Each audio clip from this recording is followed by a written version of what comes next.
Sodium के बाद आपको याद होगा, सोडियम के बाद कौन होता है? Magnesium 12, aluminium 13, silicon 14, phosphorus 15, sulphur 16, chlorine 17, chlorine के बाद भी आपको दिखाई देगा आर्गन 18।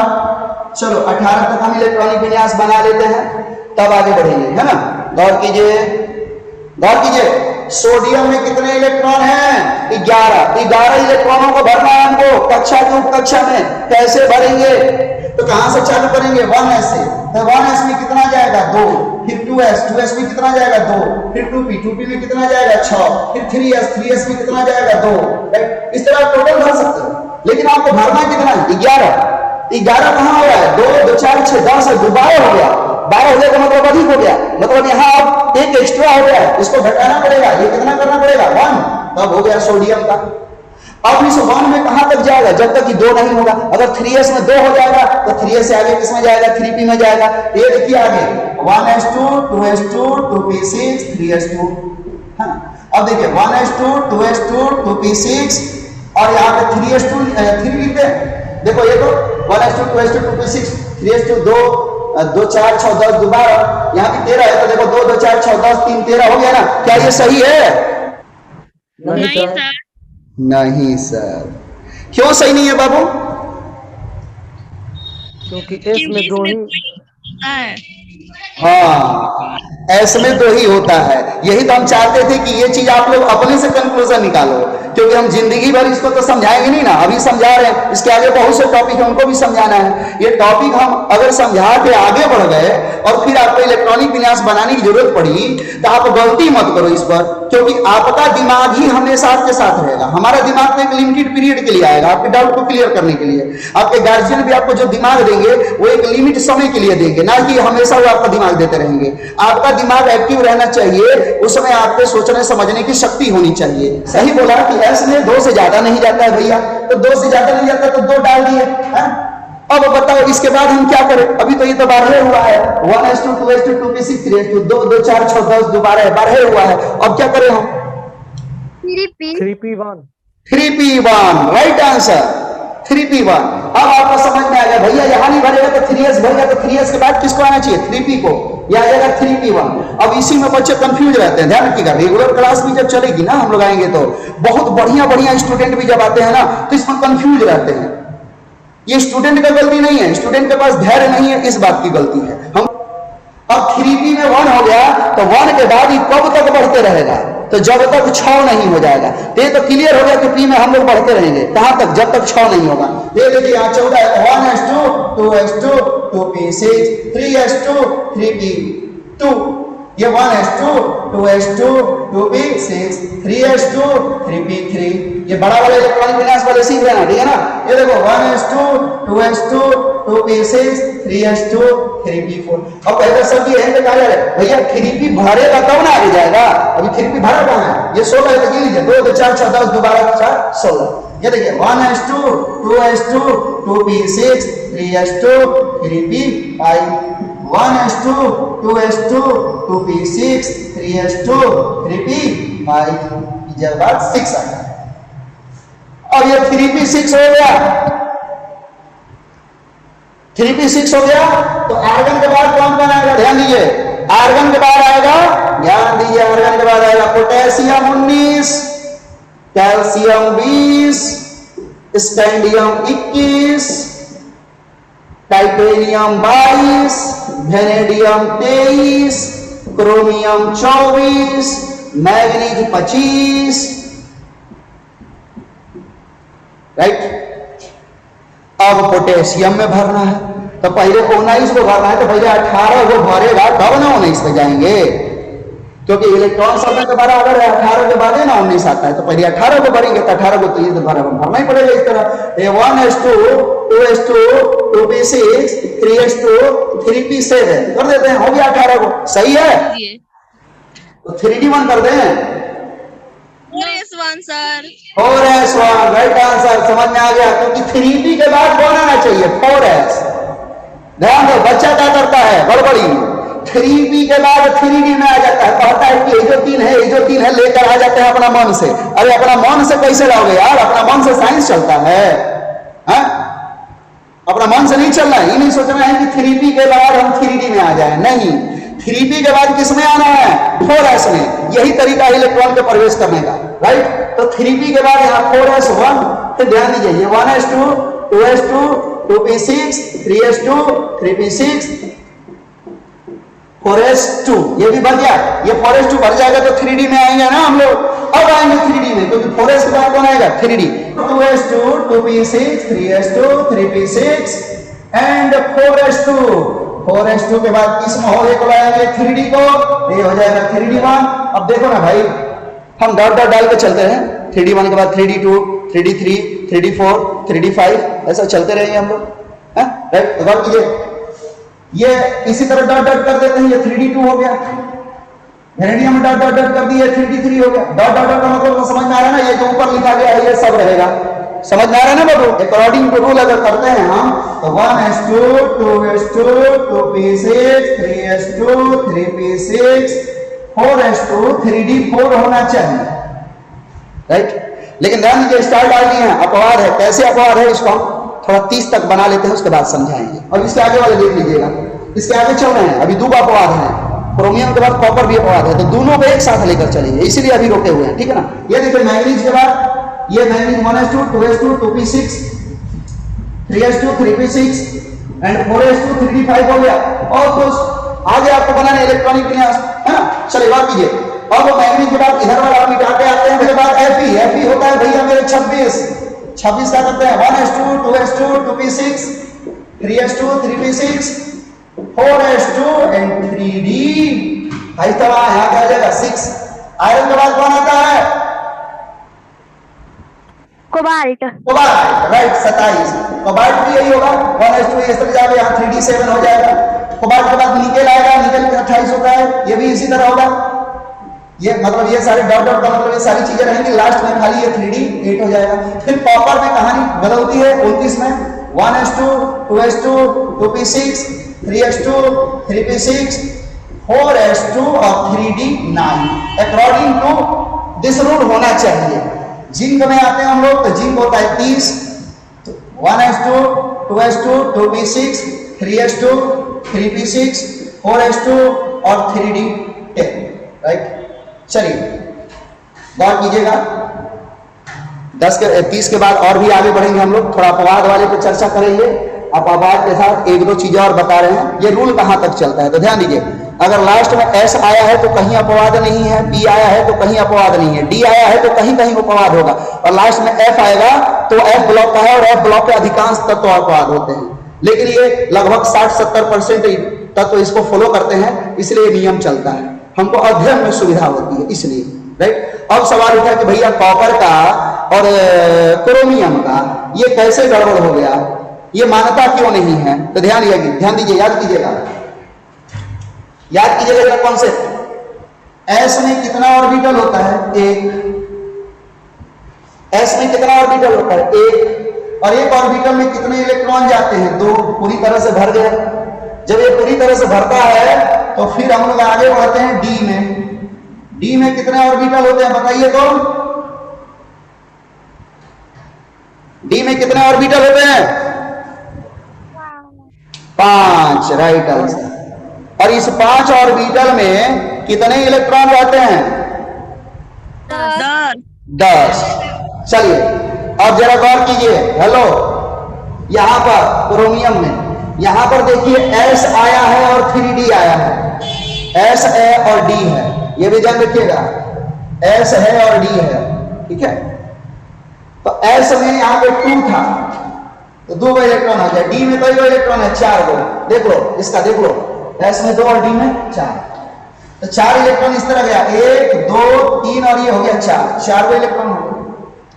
गौर से देखो, ये जो S वाला है पूरी तरह से भर गया है, अस्थाई हो गया। अगर एक ऑर्बिटल में 2 इलेक्ट्रॉन हो गया है तो ऑर्बिटल अस्थाई हो गया, उसका पेट भर गया, अब वो रिएक्शन करने के लिए उत्सुक नहीं है।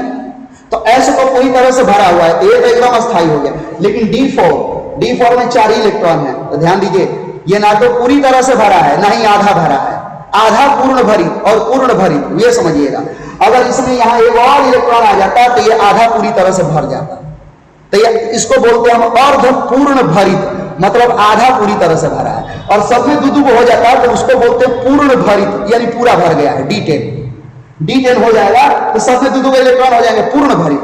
लेकिन D5 होगा ना तो अर्ध पूर्ण भरित। ध्यान रखिएगा, ये जो आधा भरा हुआ ऑर्बिटल है D5 और पूरा भरा हुआ है वो अस्थाई होता है, ठीक है ना। तो चूंकि इसमें आप देखिएगा ये D4 है अस्थाई है, ये H2 है स्थाई है, ये छोटा वाला अस्थाई हो गया, बड़ा वाला अस्थाई हो गया। तो क्रोमियम अपवाद स्वरूप अस्थाई होने के लिए क्या किया, इधर से एक इलेक्ट्रॉन को आकर्षित कर लिया, तो SO2 जो था वो S1 हो गया, और ये S1 जो हुआ वो यहां एक इलेक्ट्रॉन आ गया और ये हो गया D5। क्या हो गया, D5, ठीक है, D5 कंप्लीट। यानी यहां जो था ये S2 जो है वो S2 नहीं होकर क्या हो गया, S1, और ये D क्या हो गया, 5। अस्थायित्व प्राप्त करने के लिए, अस्थाई बनने के लिए ऐसा हुआ, राइट। अब बात कीजिए बाबू किसकी, कॉपर की। तो ये है S2 है, तो यहां S2 डालेंगे भाई मेरे, ये दो इलेक्ट्रॉन फिर फिलअप हो गया S2 में, यहां हो गया D9 हो गया, तो 9 इलेक्ट्रॉन इसमें डालेंगे D9 में 9 डालेंगे तो ये देखिए, राइट, ठीक है, ये S2 D9 हो गया। अब अपना दिमाग लगाओ, ये तो अस्थाई हो गया है, लेकिन ये क्या अस्थाई हुआ है, D9 अस्थाई हुआ है, पूरी तरह से भरा है, बताओ तो नहीं। तो ये बताइए, ये अस्थाई है और ये क्या है, अस्थाई है। एक अस्थाई है और एक अस्थाई है, राइट। एक हो गया अस्थाई और एक क्या हो गया, अस्थाई। इन बातों को आप अपने दिमाग में रखिएगा, क्योंकि कल भी इससे आगे ही हम लोग बढ़ेंगे, ठीक है ना। तो इन बातों को दिमाग में रखिएगा आपको, ठीक है। ध्यान दीजिए, ये स्थाई और ये अस्थाई। तो ये अस्थाई होने के लिए क्या किया, इधर से एक इलेक्ट्रॉन लेकर यहां आ गया, तो ये हो गया 9 की जगह कितना, 8, और ये 2 की जगह कितना हो गया, 1। अब देखिए इसमें आधा पूरी तरह से भर गया, तो ये भी अस्थाई हो गया, और ये भी पूरी तरह से भर गया, तो ये भी क्या हो गया, अस्थाई हो गया। पहले H2 D9 था तो ये अस्थाई था, यह अस्थाई था, राइट। लेकिन अब एक इलेक्ट्रॉन यह आकर्षित कर लिया अपने आप को अस्थाई बनाने के लिए, आकर्षित कर लिया, तो आपको मिला कि ये भी अस्थाई हो गया, ये भी स्थाई हो गया, क्योंकि ये आधा पूरी तरह से भरा हुआ है और ये पूरी तरह से भरा हुआ है। यानी इसका इलेक्ट्रॉनिक विन्यास जो होगा हो गया S1 और D10, S1 और D10। यह अपवाद है। अब अपनी मजेदार बात सुनिए, आपको अपवाद कैसे पहचानना है। अगर आप इस तरह इलेक्ट्रॉनिक विन्यास करते हो और लास्ट में S2 D4 आ जाता है या S2 D9 आ जाता है, S2 D4 या S2 D9, तो समझिए वो अपवाद है और ये गलत होगा। इसको हमको करना पड़ेगा S1 D5 और इसको करना पड़ेगा S1 D10। बात समझ में आ रही है? बात समझ में आई कुछ? तो ध्यान दीजिए, अपवाद में है ये अपवाद कौन से वर्ग में है, तो क्रोमियम वाला वर्ग और कॉपर वाला वर्ग। जैसे अब एक दो उदाहरण अपवाद वाला दे रहे हैं, कैसे आप पकड़ोगे। और अपवाद में जाने से पहले ये भी देख लीजिएगा, 4s3d, मतलब S वाला, S जो रहेगा उसका अंक ज्यादा होगा और उससे एक अंक पीछे वाला D है। 4 का S है और 3 का D है, ये भी ध्यान रखना है।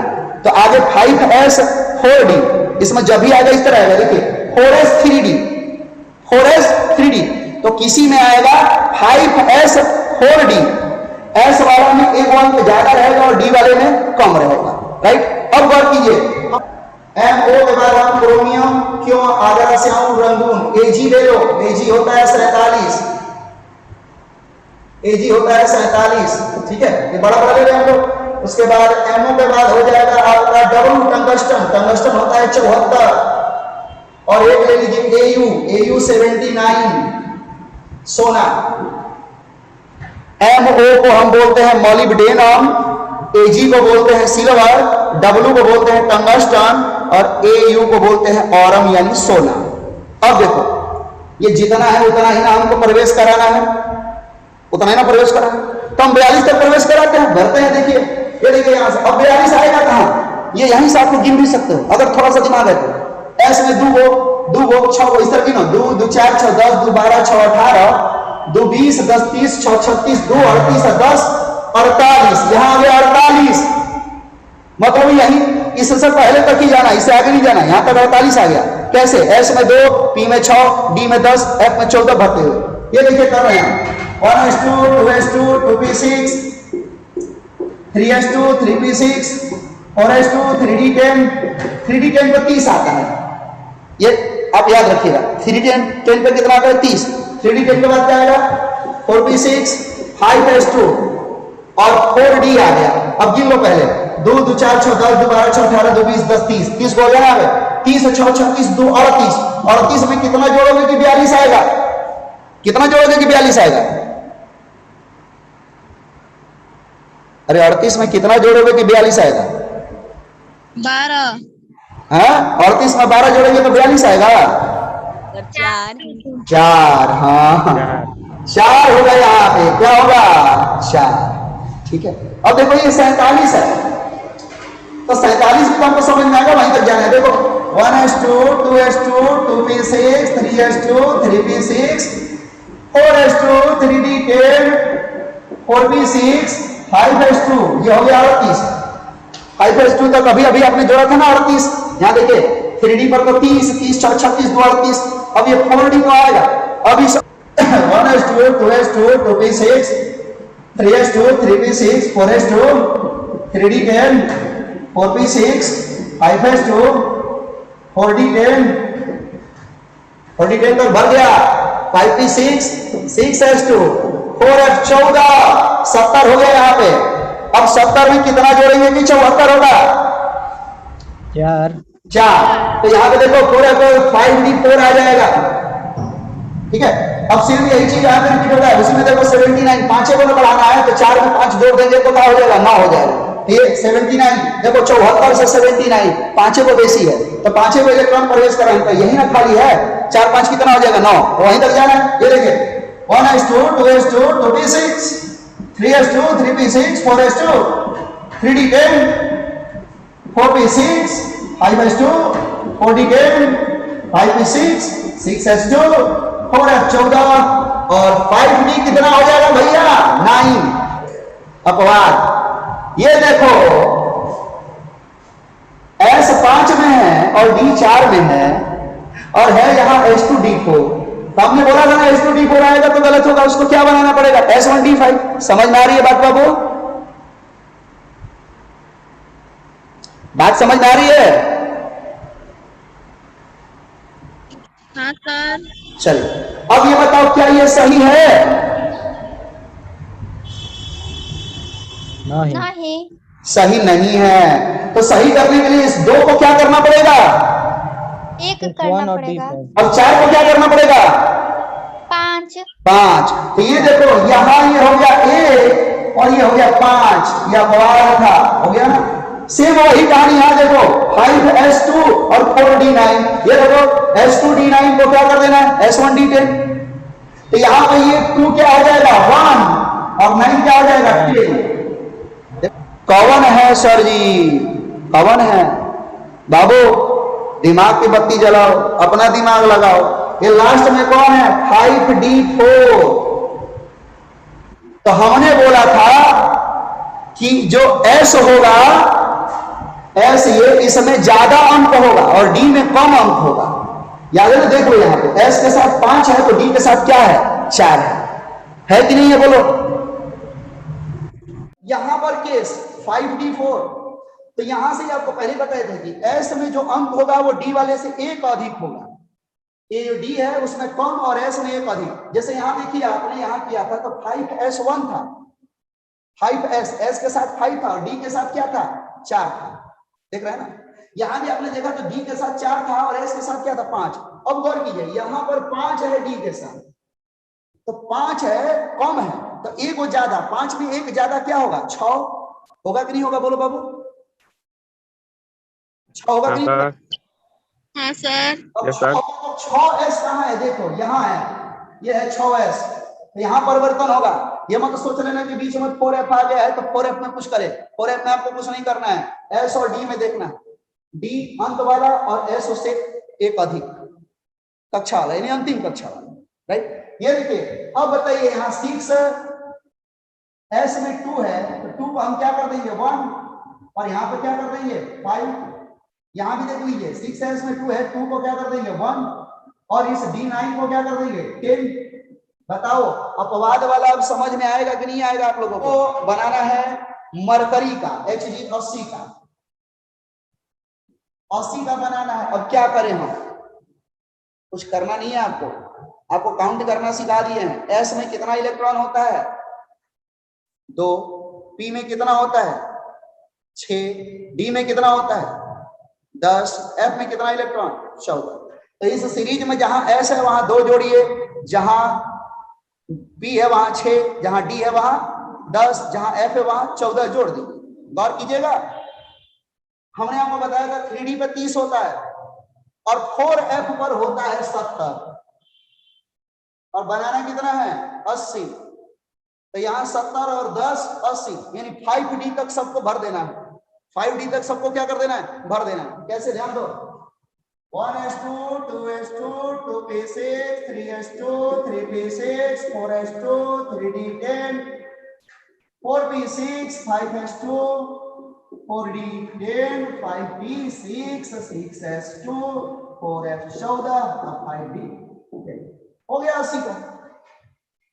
और ध्यान दीजिए, बड़े बड़े इलेक्ट्रॉनिक विन्यास हैं तो बड़े बड़े के लिए हम 5 मिनट का वीडियो बनाए हैं शॉर्ट में, उसमें अपवाद वालों का अपवाद का अलग से निकाल के बना दिए हैं इलेक्ट्रॉनिक विन्यास तत्वों का परमाणु संख्या के साथ। उसको आपके ग्रुप में भेज देंगे, थोड़ा खाली समय में बैठ के उसको देख लीजिएगा। ब्रोमीन का होता है 35, ब्रोमीन का परमाणु संख्या होता है 35 का करना है तो 35 कर दो। आपको पता है 3D तक कितना होता है 30 होता है, गिन सकते हो 2 2 4 6 10 2 12 6 18 2 20 10 30 होता है। तो 3D तक भर दो पहले, 1s2 2s2 2p6 3s2 3p6 4s2 और 3d है ना। अब ध्यान दीजिए बाबू, 30 हो गया, अभी 30 5 35 होता है, 5 चाहिए। अब 3D के बाद कौन है? 3D के बाद 4p है, 4p में आप कितना रख दो 5, तो 30 5 35 30 5 35। अब आपको एक शॉर्ट टर्म में बताते हैं, टोटल आप अगर इलेक्ट्रॉनिक विन्यास बनाओगे, इलेक्ट्रॉनिक विन्यास करते समय देखिए लास्ट में पी आ रहा है ना, इलेक्ट्रॉनिक विन्यास करते समय लास्ट में पी आया तो ये पी ब्लॉक का तत्व है, लास्ट में डी आया तो डी ब्लॉक का तत्व है। तो ऐसे ही विन्यास के आधार पर ब्लॉक में तत्वों को क्या किया गया है रखा गया है, राइट। ये इलेक्ट्रॉनिक विन्यास करने के साथ साथ आपको ये भी ध्यान रखना है कि इलेक्ट्रॉनिक विन्यास में अंतिम कक्षा कौन होगी, ये ध्यान रखना है। अंतिम कक्षा का मतलब ये नहीं होता है कि वो अंत में आई है। ध्यान रखिए, आपसे सवाल क्या पूछा, अंतिम कक्षा कौन होगी। अंतिम कक्षा को पहचानने का बहुत ही साधारण रूल है, वो घर पर बैठिएगा इस इलेक्ट्रॉनिक विन्यास का प्रैक्टिस कीजिएगा तो आप स्वयं थोड़ा आज पहचान लीजिएगा बाबू, नहीं तो कल से आप लोग की दिक्कत चालू होगी। हालांकि सिलेबस चालू होगा तो फिर से एक बार पढ़ाएंगे, लेकिन अभी समझे रहोगे तो उस समय आपको आसानी होगी, आप थोड़ा तेज कहलाओगे। अभी देखो क्या होगा, ध्यान दीजिए। अंतिम कक्षा का मतलब क्या है, तो पहले ये समझ लो कि अंतिम कक्षा इसमें है कहाँ। ये जो SPDF से पहले अंक लिखा गया है वो है कक्षा, और वो अंक जिसका जितना बड़ा होगा वो होगी अंतिम कक्षा। ये इलेक्ट्रॉन में प्रवेश जो है प्रवेश का क्रम है, ये अंत में जो आया है वो अंतिम कक्षा है, उसका क्रम नहीं है। जैसे ध्यान दो यहां पर आओगे इस विन्यास में, ब्रोमीन के विन्यास में, तो ब्रोमीन के विन्यास में SPDF से पहले अंक लिखा गया है, उस अंक को गौर से देखो। यहाँ S से पहले 1 2 3 4 से ज्यादा अंक नहीं आया है, तो सबसे बड़ा अंक कौन है बताइए तो इसमें। अब 4 वाले को आप अंडरलाइन कर दीजिए, जहां जहां 4 है, ये देखिए यहां भी 4 है, यहां भी 4 है, टोटल इतने ही ना 4 है इसमें, और कहीं है 4। अब देखिए इस 4 वाले में कितने इलेक्ट्रॉन हैं, 2 और 5 7, यानी इसमें वैलेंस इलेक्ट्रॉन 7 हो गए। ऊपर वाले में देखिए SPDF से पहले जो अंक लिखा गया है, 1 है 2 है 3 है 4 है 5 है 6 है 5 है। अब बताइए ऊपर वाले में सबसे बड़ा अंक कौन है, कौन ज्यादा बार आया है, ये सब नहीं पूछा गया। बड़ा अंक कौन है इसमें ये बताइए कंफर्म हो। 6 है। किसी को डाउट है बाबू 6 है वे? नहीं सर। हाँ, तो कितना बार आया ही मत देखो, इसीलिए बोलते हैं एक्स्ट्रा दिमाग नहीं। बड़ा अंक कौन है, बड़ा अंक 6 है इसमें, ये देखिए इसमें 1 है 2 है 3 है 4 है 5 है और 6 है। अब 6 से ज्यादा कोई कक्षा नहीं है, तो सबसे बड़ा अंक कौन है? 6 है। तो ये होगी अंतिम कक्षा। ये अंत में जो आया है वो अंतिम कक्षा नहीं है, ये इलेक्ट्रॉन के प्रवेश का क्रम है। इस तरह इलेक्ट्रॉन प्रवेश करेगा, राइट। ये जो है अधिकतम अंक 6। इसमें अब 6 में जितना इलेक्ट्रॉन होगा सब वैलेंस इलेक्ट्रॉन। तो 6 में कितना इलेक्ट्रॉन है? सर 2। तो इसमें वैलेंस इलेक्ट्रॉन कितना होगा? 2 होगा। तो इलेक्ट्रॉनिक विन्यास आप बनाइएगा, आप याद रखिएगा एसपीडीएफ उप कक्षा है, और एसपीडीएफ से पहले जो अंक लिखा गया है वो कक्षा है, और जो अंक जितना बड़ा होगा, सबसे बड़ा होगा, वही अंतिम कक्षा है। वो कहाँ है उससे मतलब नहीं है, राइट। जैसे मान लीजिए आपने इलेक्ट्रॉनिक विन्यास किया, चालू कर दिया इलेक्ट्रॉनिक विन्यास, एकदम इलेक्ट्रॉनिक विन्यास करते करते करते आप खूब आगे आगे तक चले गए, और ये 4f तक भर दिया आपने। यहां तक आपने इलेक्ट्रॉन को भर दिया, है ना, यहां तक आपने इलेक्ट्रॉन को भर दिया। अब यहां तक अगर इलेक्ट्रॉन को भर दोगे तो अंत में आया है 4f, तो क्या अंतिम कक्षा 4f होगा? बहुत से बच्चे पूछा जाता है कि अंतिम कक्षा कौन है, तो बोलते हैं 4f। कक्षा का मतलब 1 2 3 4 5 आपको बताना है, राइट। एसपीडीएफ जो बोल रहे हो वो तो उप कक्षा हो गई, तो 4f मत कह देना इस तरह, आप कहना 4 है, 3 है, 2 है, 1 है, इस तरह। अब बताइए ऊपर वाले में अगर हम S से लेकर 4f तक पूरा इलेक्ट्रॉन भर दें, लास्ट में 4f आया है, तो अंतिम कक्षा कौन होगी ये बताइए तो इसमें? 6 सर। कौन कहाँ आया उससे आपको कोई मतलब नहीं है, आप उसमें अंक देखो, एसपीडीएफ से पहले कौन कौन सा अंक आया है। जो अंक सबसे बड़ा होगा वही अंक अंतिम कक्षा है, और उसके साथ जितने भी एसपीडीएफ आएंगे सबके इलेक्ट्रॉन को जोड़ दो, वही होंगे वैलेंस इलेक्ट्रॉन, मतलब संयोजी इलेक्ट्रॉन। जैसे गौर कीजिएगा, हम ले रहे हैं सल्फर S16, डाले 1s2 2s2 2p6 3s2 3p4, हो गया 16। अब बताओ इसमें अंतिम कक्षा कौन है? सर 3। 3 सर। अब 3 जहां जहां है सबको अंडरलाइन कर दो। अब देखो इसमें कितने इलेक्ट्रॉन हो गए? 4 2 6, यही 6 को वैलेंस इलेक्ट्रॉन है, 6 को क्या है? वैलेंस इलेक्ट्रॉन है। 3 अंतिम कक्षा है। 3 में जो S आए, P आए, D आए, जो भी आए, सबके इलेक्ट्रॉन को काउंट कर दो, वो अंतिम कक्षा का इलेक्ट्रॉन हो गया, और वही है संयोजी इलेक्ट्रॉन। गौर करो, अगर इससे भी बड़ा लेना चाहते हो आप तो SM ले लो, SM 50 होता है। 50 को करोगे तो 1s2 2s2 2p6 3s2 3p6 4s2 3d 30 हुआ, देखो 30 हुआ, 30 हुआ है। 3d10 के बाद आ जाएगा 4p6 5s2 4d10। अब काजली कितना हो गया? 50 से करना है ना, तो दे दो 30 6 36 2 38 10 48 हुआ। 48 के बाद ध्यान दो यहाँ पर क्या आएगा? 4d के बाद कौन आता है? 5p2, जोड़ लो। 50 हो गया कि नहीं हो गया? हो गया है। 2 2 4 6 10 2 12 6 18 2 20 10 30 6 36 2 38 10 48 48 2 50। अब बताओ भाई मेरे, इसमें अंतिम कक्षा कौन है? सर 5। 5 सर।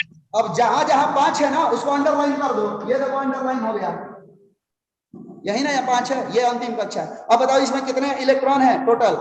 4। 2 और 2 4, तो इसमें वैलेंस इलेक्ट्रॉन कितने हो गए? 4 हो गए। इसमें वैलेंस इलेक्ट्रॉन कितने हो गए? 4 हो गए। यही इलेक्ट्रॉन रिएक्शन में भाग लेंगे, बॉन्ड बनाने में भाग लेंगे, ध्यान रखिएगा, इसको हम वैलेंस इलेक्ट्रॉन बोल दिए। और जो शेष बच गए, शेष का मतलब क्या हो गया? ये यहां से लेकर यहां तक, और ये वाला 4d, ये सब कोर इलेक्ट्रॉन कहलाएंगे। कौन से इलेक्ट्रॉन? कोर इलेक्ट्रॉन, है ना। ये अंतिम कक्षा वाले इलेक्ट्रॉन को छोड़कर जो शेष इलेक्ट्रॉन बचेंगे, टोटल इसमें इलेक्ट्रॉन कितने हैं भैया? 50 है। टोटल इलेक्ट्रॉन इसमें 50 है। 50 इलेक्ट्रॉन में कितने इलेक्ट्रॉन बैलेंस हो गए? 2 और 2 4 हो गए। तो 50 में से 4 हटा दो, कितना बच गया? 46। तो 46 वो इलेक्ट्रॉन बचा है, वो कोर इलेक्ट्रॉन है, और वो किसी रिएक्शन में भाग नहीं लेगा। बात समझ में आ गई बाबू?